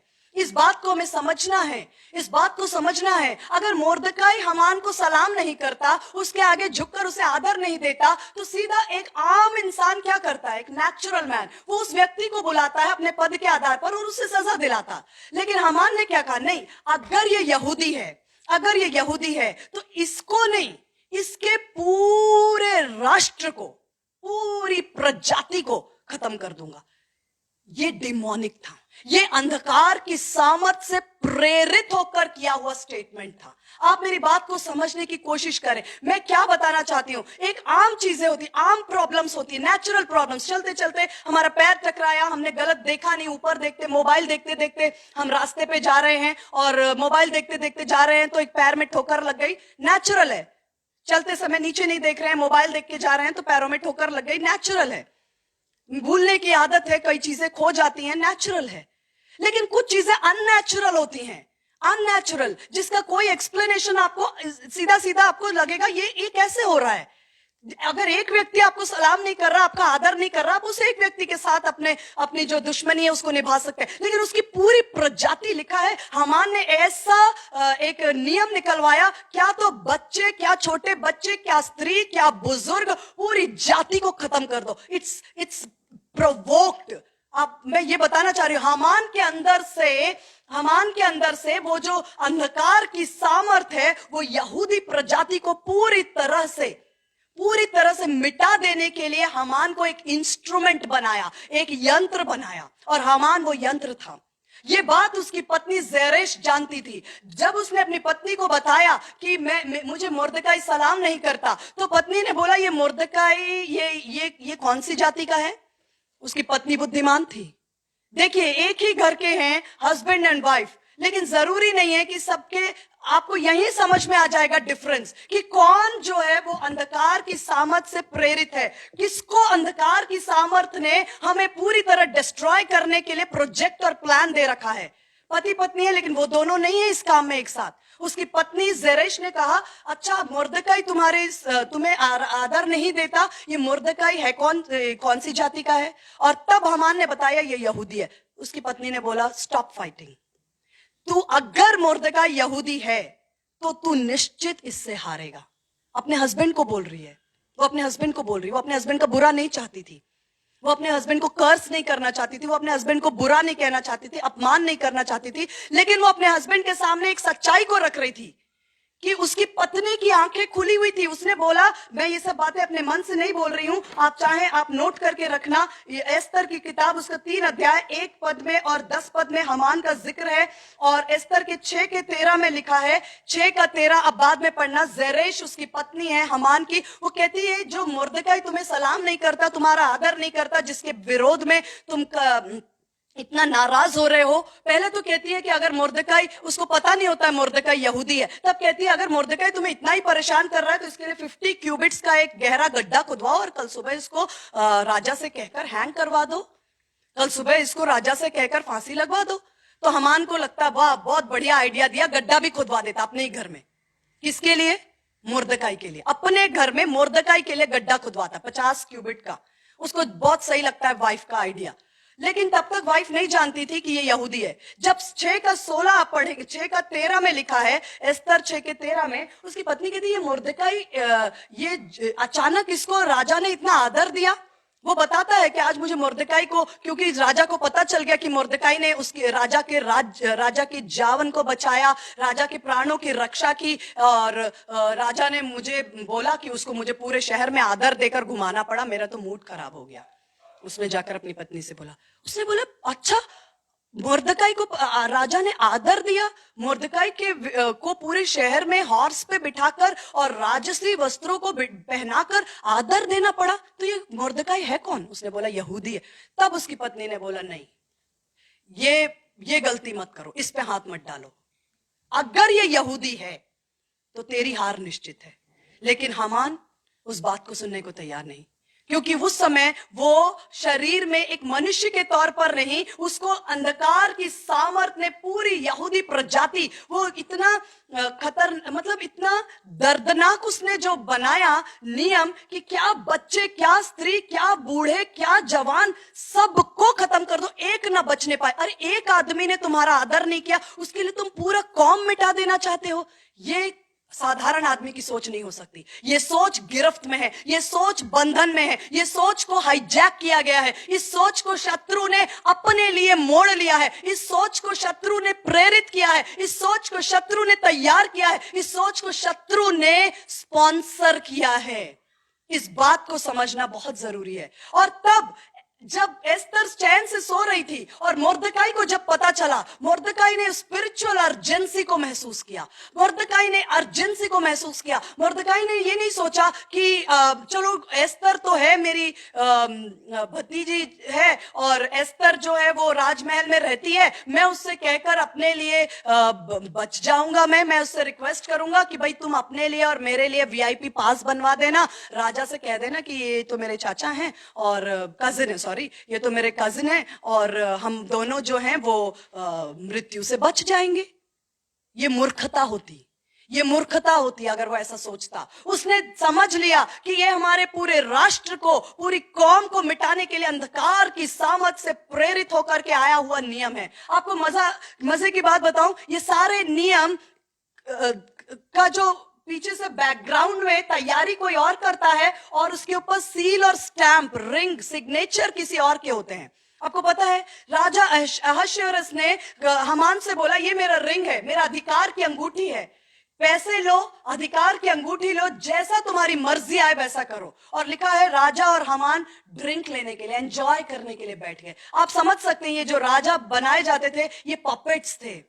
इनको पता नहीं है क्या अधिकार दे रहे हैं, इनको पता नहीं है किसके हाथ में अधिकार दे रहे हैं, इसको पता नहीं इनको कि कितनी गंभीर बातों को ये अंजाम देने के लिए गलत हाथों में अधिकार दे रहे हैं। और आराम से ड्रिंक लेने बैठ गए। लिखा है राजा और हामान तो ड्रिंक लेने बैठ गए। इसका 3 अध्याय का 15 वचन में लिखा है राजा और हामान तो ड्रिंक लेने बैठ गए, आराम से, चैन से, एंजॉय पार्टी। और वहां सुशान जो जितने भी प्रोविंस थे, जितने भी क्षेत्र थे इनके अधिकार में, जहां जहां यहूदी रहते थे, वहां घबराहट, परप्लेक्शन फैल गया। वहां मृत्यु दंड की आज्ञा हो गई, वहां लोग हाहाकार मचाने लगे। वो तो पहले ही फास्टिंग में चले गए, वो पहले ही रोना अपने परमेश्वर को पुकारने लग गए, वो पहले ही अपने बाल बच्चों और परिवारों के लिए परमेश्वर को पुकारने लग गए। रोना पीटना, घबराहट हो रही है और राजा यहाँ एंजॉय कर रहे हैं और उसको पता ही नहीं है। आप समझने की कोशिश करिए, कई बार एक व्यक्ति आपको डिस्टर्ब करता है, आपको लगता है ये राजा है जिसके अधिकार से ये काम हो रहा है, वो राजा तो पपेट है, उसको पता ही नहीं है। और उसके वास्तविक षड्यंत्र करने वाला बैकग्राउंड में कोई और है जो सिग्नेचर राजा का यूज कर रहा है। कई बार आपको लगता है आपके बॉस आपको ट्रबल कर रहे हैं, कई बार आपको लगता है कि आपके कोई भी इन लॉज आपको ट्रबल कर रहे हैं, कई बार आपको लगता है कि आपके नेबर्स ट्रबल कर रहे हैं, कई बार आपको लग सकता है कि ये लोग हैं जो मेरे विरोध में उठ रहे हैं, कई बार ये चर्च के लोग हैं या कोई भी एक व्यक्ति है जो मेरा विरोध कर रहे हैं। नहीं नहीं नहीं, वो व्यक्ति तो सिर्फ वो फ्रंट में है, उसके पीछे की साजिश कोई और अंधकार की सामर्थ रच रही है। और अंधकार की सामर्थ हमेशा जेजबेल की आत्मा का भी यही काम था। उसने जब उसने नाबोत को मरवाने की तैयारी की, उस पर अधिकार का चिन्ह अंगूठी राजा अहाब का लगवाया। यहां हामान ने सारा मृत्यु दंड की आज्ञा तैयार की, डॉक्यूमेंट तैयार किए, सारे प्रदेश में फैला दिया, हर जगह पर हाहाकार हो गया। और सिग्नेचर हामान के नहीं है, सिग्नेचर राजा के हैं। हम लोग सोच सकते हैं हमारा राजा कितना निर्दयी है, हमारा राजा कितना क्रूएल है, हमारे राजा को हमसे क्या परेशानी है, हमने अपने राजा का कभी विरोध नहीं किया, हमारा राजा हमारी मृत्यु क्यों चाहता है। अरे राजा को तो पता भी नहीं है, वो तो इस्तेमाल हो रहा है, वो इस्तेमाल हो रहा है। बैकग्राउंड में जो षड्यंत्र है वो तो कोई और रच रहा है। इस चीज को कहते हैं स्पिरिचुअल अर्जेंसी, जो दिखता है उसके पार देखने की सामर्थ। तुम्हारा मलयुद्ध मांस और लहू से नहीं है, तुम्हारा मलयुद्ध मांस और लहू से नहीं है, तुम्हारा मलयुद्ध मांस और लहू से नहीं है, उसके अंधकार के उन हाकिमों और सामर्थ से जो उनको ट्रिगर करती हैं। कई कई जगह पर डिलीवरेंस इंपॉसिबल है, जैसे हामान का मृत्यु निश्चित था। क्यों? क्योंकि उसने अपने आप को पूरी तरह से अंधकार की सामर्थ के लिए यंत्र होने के लिए सौंप दिया था। उसके लिए कोई प्रार्थना, कोई रिपेंटेंस काम नहीं आती। यहूदा इस्करियोती के लिए भी नहीं, कोई प्रेयर उनके मन को बदलकर उनको उद्धार नहीं कर सकती, क्योंकि ये एक अलग ही सब्जेक्ट है। एक अनजाने में इस्तेमाल होना, जैसे राजा को कोई दुश्मनी नहीं थी यहूदियों से, वो तो कहना चाहिए कि गैर जिम्मेदाराना एटीट्यूड था, गैर जिम्मेदाराना एटीट्यूड था कि उसने उस अधिकार को दे दिया हामान के हाथ में। लेकिन राजा के मन में इस बात के लिए कोई दुष्टता नहीं थी, लेकिन हामान जो है वो सारे षड्यंत्र को रच रहा था। और हामान को प्रवोक करने वाले जो अंधकार की सामर्थ थी वो जो यहूदी कौम को मिटा देना चाहती थी। तब जब मोर्दकाई ने अर्जेंसी को समझा, उसने टाट के वस्त्र ओढ़े और अपने आप को लिखा है इतना जोर से, चौथे वचन के पहले पद में लिखा है, राजा के महल के सामने तक आकर उसने आकाश तक अपनी पुकार को दिल तोड़कर पुकार कर उसने परमेश्वर को पुकारा। और जब एस्तर को पता चला, उसने कपड़े भेजे कि ऐसे जो सैक क्लोथ्स बोलते, टाट ओढ़ना, ये बहुत ही श्राप और बहुत किसी की मृत्यु हो जाती है ना, उस समय जो है टाट ओढ़ा जाता था यहूदियों में। ये बहुत ही एक गलत चिन्ह मानते थे कि अभी सब कुछ ठीक है, मेरे मोर्दकाई ने ऐसे कपड़े क्यों पहने, इतना क्यों रो रहा। क्योंकि एस्तर को पता नहीं है कि एक स्पिरिचुअल अर्जेंसी की पुकार हो चुकी है। तब मोर्दकाई ने उसको कन्वे किया कि नहीं, तुम तो हो सकता महल में बच जाओ, परमेश्वर कहता है कि यदि तुम ना आवाज उठाओ तो यहूदियों का छुटकारा तो निश्चित है। ये तो ज़ेरेश भी जानती है, ये तो शत्रु भी जानते हैं कि यहूदियों का छुटकारा तो निश्चित है, लेकिन तुम अपना रोल मिस करो। क्या जाने ऐसे ही दिन के लिए परमेश्वर ने तुझे यहां खड़ा किया हो, क्या जाने ऐसे ही दिन के लिए तुझे। आपको समझना है जो आप पोजीशन पे हैं, जिस जगह पर आप हैं, आपका क्या रोल है। आप हाउसवाइफ हैं तो आपका क्या रोल है। You have to raise your voice. Now the thing is that अगर हमने समझ लिया, स्पिरिचुअल अर्जेंसी समझ ली, हमें समझ में आ गई कि मैंने जिन बातों को मांगा है, मैंने अपने पीढ़ियों के लिए, अपने परिवार के लिए, अपने बच्चों के लिए, अपने घराने के लिए बड़ी बड़ी बातों को मांगा है, तो आपने समझ लिया कि ये बातें जो हैं वो आत्मिक जगत से संसारिक जगत में प्रकट होने से पहले एक रास्ता है जिसमें से होकर गुजरना। शत्रु इतनी आसानी से किसी की डेस्टिनीज रिलीज नहीं करता। आप नहीं जानते, आप नहीं जानते। एक परिवार टूटता है, हमें लगता है कि ये परिवार टूट गया। नहीं, एक परिवार नहीं टूटता है, कई पीढ़ियां बिखर जाती हैं। इस बात को समझे। बीते समय में जब परमेश्वर इन बातों को मुझे अंदर से जागृत किया, मैंने व्यक्तिगत रीति से जितने लोगों को मुझको अंदर से बोझ आया, मैंने पर्सनली मिलकर उनको इन बातों को बताया कि आपके बच्चों का महत्व आप समझें। ये मैंने व्यक्तिगत रीति से जितने जितने लोगों के लिए मुझे बोझ मिला, मैंने उनको कंसल्ट किया इस चीज को, उनको कन्वे किया इस चीज को कि आप अपने जनरेशंस के लिए डोर ओपन कर रहे हैं। आप आराम से, आप युद्ध भूमि में आराम से रह ही नहीं सकते। वहां दो ही ऑप्शन है, इधर फाइट और बी वाइप्ड आउट। अगर हम बैटल फील्ड में खड़े हैं और वहां जाकर के सोचे युद्ध करूं या नहीं करूं, तलवार उठाऊं या नहीं उठाऊं, क्या करूं, फाइट करूं या नहीं करूं, कब करूं, कल सुबह करूं, ऐसा ऑप्शन नहीं होता। आप भी जानते मेरे प्रियो, if you are in the battle field there is no option, either fight और डाई।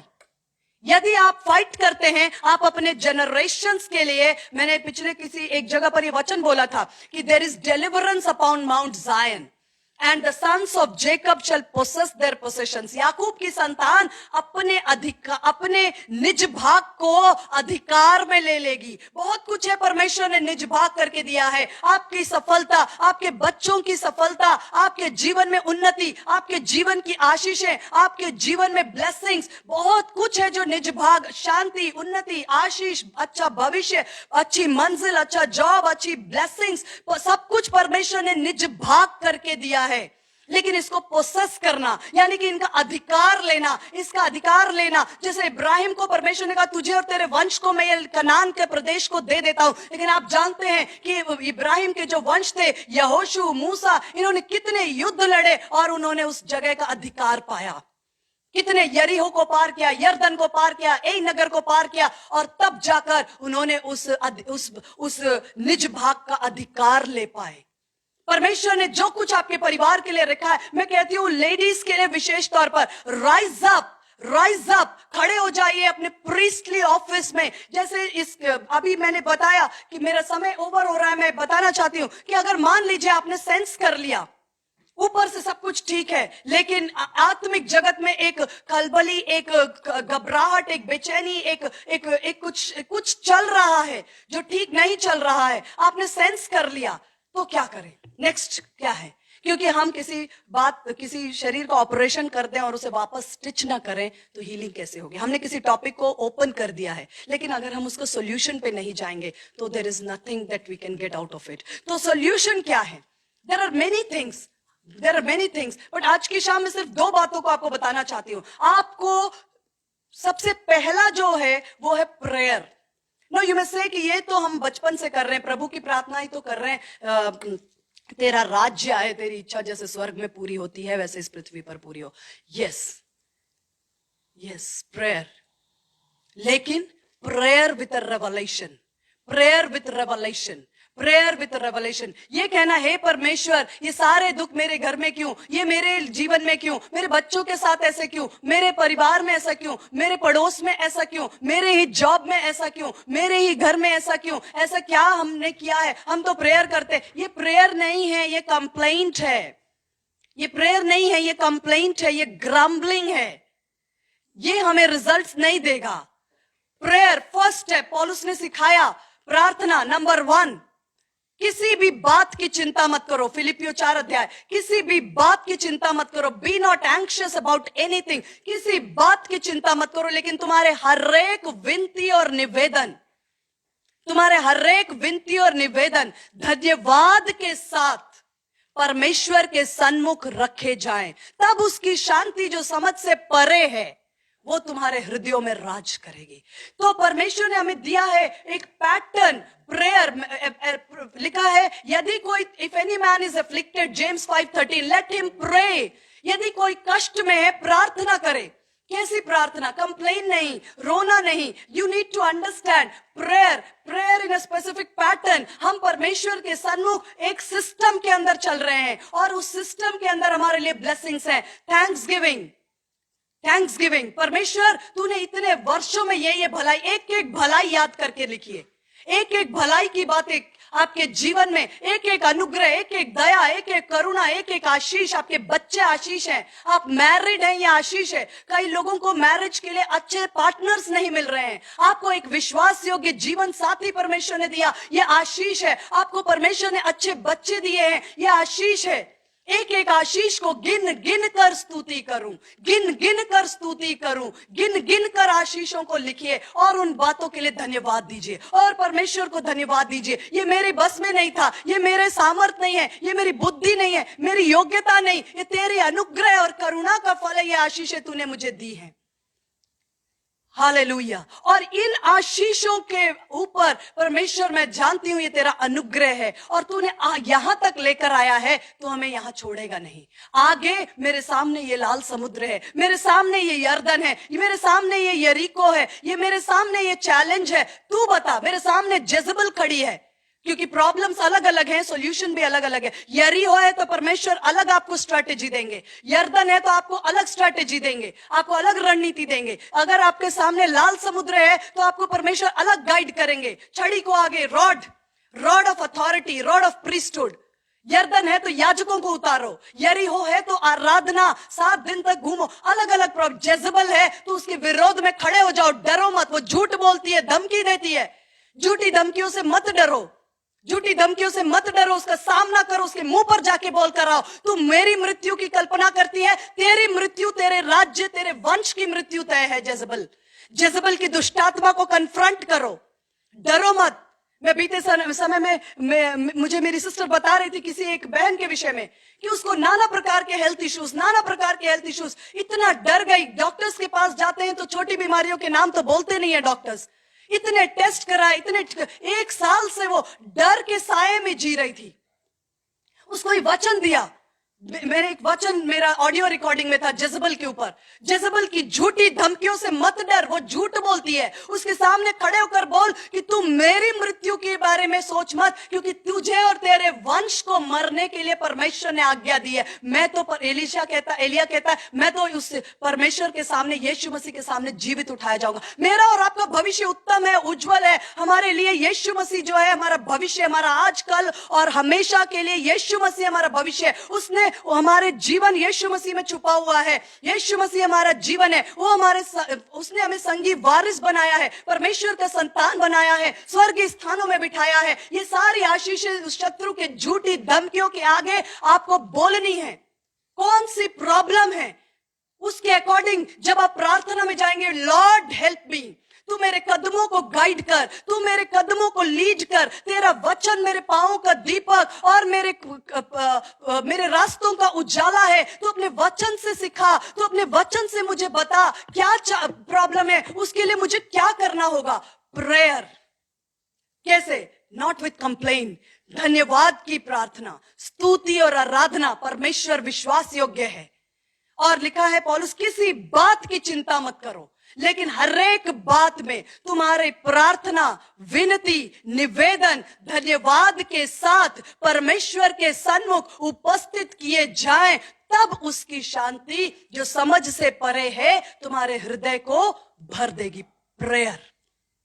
प्रेयर एक powerful weapon, through and through. मेरे ख्याल से बाइबल में सबसे अधिक इस्तेमाल किया जाने वाला जो वेपन है, जो हमारा हथियार है, वो है प्रार्थना। और ये हमें अनुग्रह, ये अधिकार परमेश्वर ने हमें दिया है, अपने बेटे और बेटियों को।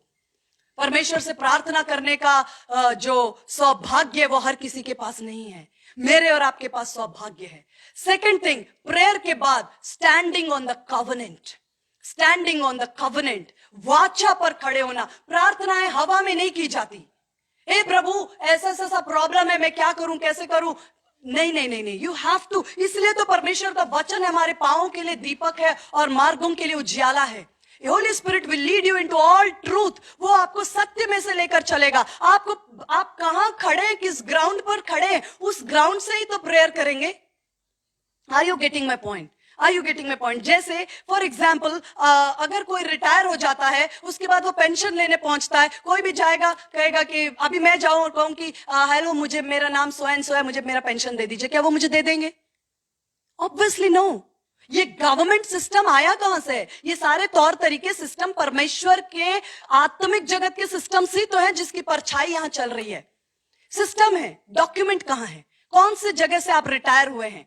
किस आधार पर आप खड़े होकर अपना पेंशन मांग रहे हैं?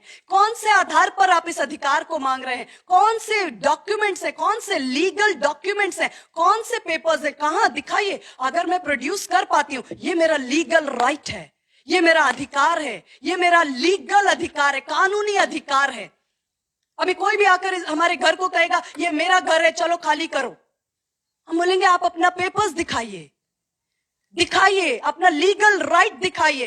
तो परमेश्वर, शत्रु कई बार आपसे बोल सकता है, प्रार्थना कर रही हो, बड़ी बड़ी बातें मांग रही हो, परमेश्वर मेरे परिवार में उद्धार हो, छुटकारा हो, चंगाई हो, मेरे बच्चे पराक्रमी हो, पृथ्वी पर महासामर्थी हो, मेरा घराना उद्धार पाए, और परमेश्वर वो सर ही ठहरे, पूंछ न ठहरे, और परमेश्वर वो उद्धार देने वाले बने, लेने वाले न बने, निश्चय जीवन और करुणा और भलाई उनके साथ साथ चलती रहे। शत्रु कहेगा ये क्यों? तुम तो बहुत सारी गलतियां करते हो, तुम्हारे जीवन में तो बहुत सारी कमियां हैं, तुम्हारे मन में, विचारों में कमियां हैं, तुम्हारे चाल चलन में कमियां हैं, तुम्हारे आदत व्यवहार में कमियां हैं। हो सकती है, लेकिन इसका मतलब मैं एंडोर्स नहीं कर रही हूं कि हम अपनी कमियों में बने रहें और उनको बढ़ाते जाएं। जब परमेश्वर का पवित्र आत्मा हमें जिन बातों की ओर इशारा करता, उन बातों से मन फिराना और पश्चाताप करना, दोबारा कभी उन बातों में नहीं जाना, हमें परमेश्वर के साथ एक सिद्ध चाल चलन के लिए तैयार करता है। लेकिन हमारी प्रार्थना का विषय ये नहीं है कि हमारा चाल चलन अच्छा है। हमारा प्रार्थना का आधार ये नहीं है कि मेरा जीवन में बहुत फास्टिंग प्रेयर है, बहुत पवित्र है, बहुत अच्छे हैं, बहुत बढ़िया है, बहुत हमारे पास बहुत सारी खूबियां हैं, बहुत मिनिस्ट्री है, बहुत बड़ा चर्च है, और बहुत सारे लोग मेरी तारीफ करते हैं, बहुत सारे लोग मुझे पसंद करते हैं, इसलिए परमेश्वर मेरी प्रार्थना सुनेगा। No, there has to be a legal point. And what is the legal point? Covenant, वाचा पर खड़े होना, वाचा पर खड़े होना। प्रेयर कहां से, कौन से स्टैंड पॉइंट से? Prayer should be on based on covenants. जैसे मैंने बताया, भावनाओं में नहीं, वाचाओं के ऊपर खड़े होना। कौन सी वाचा है? आप जानते हैं, परमेश्वर ने जब इश्माइल के विषय में कहा कि इश्माइल और हेगार को तुम अलग करो, क्योंकि ये वो संतान नहीं है जो मैं आशीष, मेरे लिए तो इजहाक ही ठहराया हुआ संतान है, वाचा की संतान। तब परमेश्वर को इब्राहिम ने कहा, O Ishmael might live before thee. हे परमेश्वर, इश्माइल भी तो मेरे ही शरीर से निकला है, इसको प्लीज आप बचा लीजिए। तब परमेश्वर ने बोला, बात तो तू सही कह रहा है, इश्माइल हेगर से पैदा हुआ, लेकिन है तो तेरा ही बीज, तेरा शरीर। मेरे पास वचन निकालने का टाइम नहीं है, अदरवाइज जेनेसिस 17 अध्याय उसका 20 पद, जेनेसिस 17 का 20, जेनेसिस 21 का 13, जेनेसिस 21 का 17, इसमें लिखा है तो तेरा ही बीज, मैं उसके साथ वाचा बांधूंगा, वो बहुत बड़ी जाति बनेगा, 12 प्रिंस उससे निकलेंगे, पराक्रमी होगा, ब्लेस्ड होगा। ये सब वाचा परमेश्वर ने इब्राहिम से बांधी, क्योंकि इश्माइल इब्राहिम का बीज था, निकला तो इब्राहिम के शरीर से था।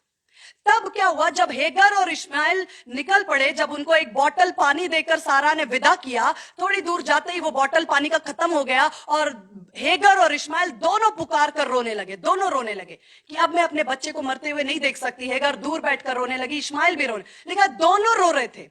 लेकिन वचन में बहुत क्लियर लिखा है, God heard the cry of Ishmael, God heard the cry of Ishmael. हेगर भी रो रही थी, इश्माइल भी रो रहा था, लेकिन परमेश्वर ने किसकी आवाज को सुना?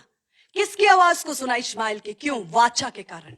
कवेनेंट। परमेश्वर को मालूम था कि ये इब्राहिम के अंदर से बीज है, इसके लिए मैंने वाचा बांधी है कि इसे बड़ी जाति बनाऊंगा, 12 प्रिंस इसमें से निकलेंगे, बहुत सामर्थी योद्धा, पराक्रमी, ब्लेस्ड होगा ये। वाचा का पालन किया परमेश्वर ने। कवेनेंट, रोना, चिल्लाना, पुकारना हमारे हेवन को या स्वर्ग को नहीं हिलाता। कवेनेंट्स, जब हम परमेश्वर के साथ वाचा, हम कौन से कवेनेंट पे खड़े हैं? लूका रचित सुसमाचार उसका 22 के 20 में, लूका रचित सुसमाचार 22 के 20 में यीशु मसीह कहता है, ये मेरे लहू में नई वाचा है। ब्लड कवेनेंट में खड़े हैं हम, साधारण कवेनेंट पे नहीं खड़े हैं। ब्लड का मतलब लाइफ, यीशु मसीह का लहू मतलब परमेश्वर का जीवन उस लहू में था। परमेश्वर कहता है, मेरे जीवन की सौगंध, मेरे जीवन की सौगंध। यीशु मसीह ने कहा, ये मेरे लहू में नई वाचा है। When covenant, blood covenant, लहू की वाचा पावरफुल होती है, ब्लड कवेनेंट पावरफुल होता है, ब्लड कवेनेंट ब्रेक नहीं होता। वो यीशु मसीह ने उठाया। ये मेरे लहू में नई वाचा है। यीशु मसीह का लहू, उसमें जीवन, परमेश्वर का जीवन बहता था और यीशु मसीह ने उस जीवन की सौगंध खाई। और इब्रानियों 8:10 में लिखा है, मैं तुम्हारे साथ एक नई वाचा बांधता हूं, तुम मेरे लोग होगे, मैं तुम्हारा परमेश्वर होगा, तुम्हारे अधर्म के कामों को मैं पीठ के पीछे फेंक दूंगा, मैं तुम्हारे अधर्मों को स्मरण न करूंगा, तुम में से कोई किसी को न सिखाएगा, तुम में से हरेक के हृदय की पटिया पर मैं परमेश्वर के वचन को लिख दूंगा। तुम्हारा हृदय परमेश्वर को जानता है, तुम्हारा हृदय परमेश्वर के प्रेम से इब्रानियों 8:10, 11, 12, 13 न्यू कवनेंट, इस वाचा पर हम प्रार्थना करते हैं। प्रेयर्स जो है वो रोना पुकारना, इमोशनल ब्लैकमेलिंग नहीं है कि प्रभु मैं रो रही हूं, देख नहीं रहा, इतने सालों से रो रही हूं। अरे इतने सालों से रो रहे सिस्टम्स को नहीं ब्रेक कर सकता परमेश्वर। कवनेंट पे खड़े हो जाइए। परमेश्वर तूने वाचा बांधी है यीशु मसीह के साथ, वो वाचा तूने अपने लहू से, अपने जीवन से बांधी है। तेरे लहू और तेरे जीवन से बढ़कर कुछ भी नहीं। उस वाचा पर मैं खड़े होकर अपने परिवार के लिए इन आशीषों को मांगती हूं। अंधकार की सामर्थ को मैं डिसलॉज करती हूं, उसकी हर युक्ति जलते तीरों को बुझाती हूं। मेरे बच्चे आजाद हो, मेरे हस्बैंड, मेरे वाइफ आजाद हो, मेरे परिवार आजाद हो, हमारे फाइनेंसेस के ऊपर शत्रु के हाथ गंदे हट जाएं, हम भरपूरी में चले, हम उधार देने वाले बने, लेने वाले नहीं। परमेश्वर हमारे जीवन भर हम तेरे साथ वफादारी से चलेंगे। हमारी पीढ़ियां वरन पीढ़ियों के पीढ़ियों के मुंह से भी तेरा वचन कभी भी अलग नहीं होगा। क्यों? क्योंकि हम तेरी वाचा पर खड़े हैं। तूने लहू में वाचा बांधी है।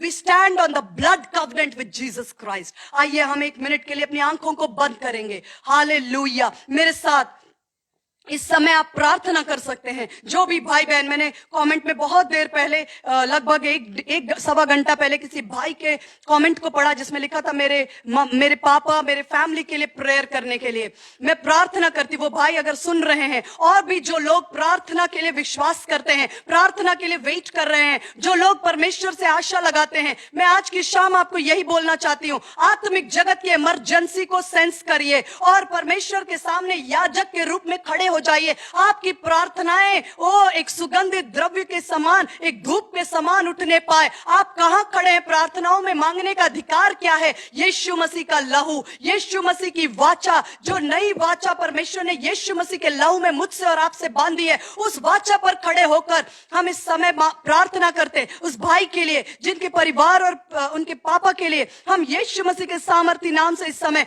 जो भी उनकी आवश्यकता है, एक रैडिकल प्रोविजन के लिए हम प्रार्थना करते हैं। रैडिकल नोटेबल प्रोविजन के लिए। और जो भी भाई बहन हमारे साथ जुड़े हैं, उनके साथ जो भी जीवन में परिस्थिति, परिवार जुड़ जाए। हालेलुया। तंगी और क्राइसिस खत्म हो, कर्ज खत्म हो, हालेलुया। बीमारी जाती रहे, हालेलुया। बच्चे आजाद हों, हालेलुया। बुद्धि और ज्ञान से परिपूर्ण हो, हालेलुया। चर्चेस के अंदर, हालेलुया, लोग और अधिक भूख और प्यास से बढ़े, पास्टर्स के ऊपर अभिषेक और बढ़ता जाए। ओ हालेलुया। हर एक सुनने वालों के परिवार और जीवन और शरीर पर रैडिकल ब्लेसिंग को मेरे कहने से नहीं, यीशु मसीह पवित्र आत्मा के अभिषेक और अंशन से इसी वक्त उनको मिनिस्टर होने पाए।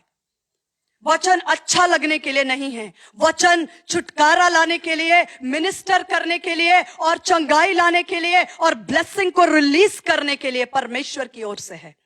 हम अपने आप को नम्रदीन करते हैं। यीशु मसीह तेरी वाचा पर खड़े होकर इन ब्लेसिंग्स को मैं रिलीज करती हूं। अपने आप को, अपने परिवार को यीशु मसीह के लहू में ढांपती हूं। विशेष प्रार्थना करती हूं यीशु भवन चर्च मिनिस्ट्री, पास्टर मॉर्गन, उनकी पत्नी, उनके परिवार, उनकी चर्च मिनिस्ट्री के लिए। हम यीशु मसीह के सामर्थी नाम से इस सेवा को और अधिक क्षेत्रों तक पहुंचने के लिए एबिलिटी को दीजिए परमेश्वर। इनके दायरे बढ़ जाएं, इनके टेंट्स एनलार्ज हों, इनके दायरे बढ़ जाएं। यीशु मसीह के सामर्थी नाम से मांगती हूं, आमीन और आमीन। Thank you so much. Thank you.